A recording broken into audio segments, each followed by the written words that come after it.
So what's the difference between a mutual fund and a hedge fund? A mutual fund is open to retail participants, so there is no income limit.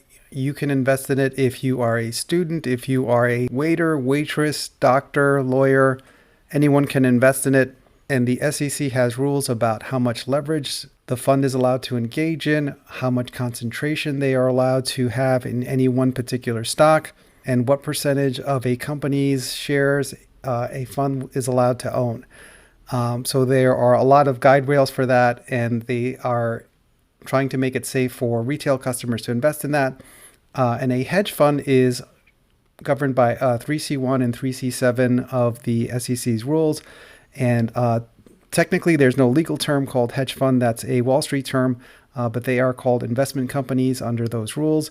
And they are open only to accredited investors and qualified purchasers, which is a slightly higher bar.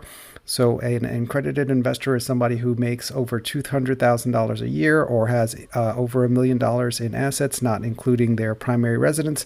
And they have a lot more leeway with regard to things that they can invest in, so they can take more risk, engage in more leverage, but they are limited in the type of persons that are allowed to invest in their fund and the financial sophistication. Under the CFTC's rules, there's also something called commodity pools, and those trade in derivatives, and retail customers are allowed to invest in most commodity pools, but there are certain types of commodity pools that are eligible only for sophisticated persons, and those are called 4.7 funds.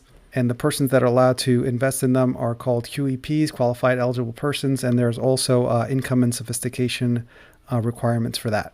So my name's Pete. I'm an attorney with 25 years experience, and I drafted many of the rules dealing with hedge funds and family offices. And if you'd like to work with me either on a consulting or as a lawyer, you can contact me through my website, www.turnkeyfamilyoffice.com. And because I'm a lawyer, I'll give you the disclaimer.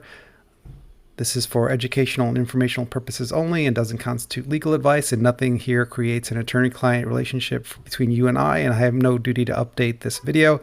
So in other words, I'm a lawyer, but I'm not your lawyer. If you have legal questions, you should discuss them with your own counsel. Like and subscribe so you can see videos like this in the future, and you'll help the channel because the algorithm will flag it for more people and put it in front of them. Have a great day, everyone.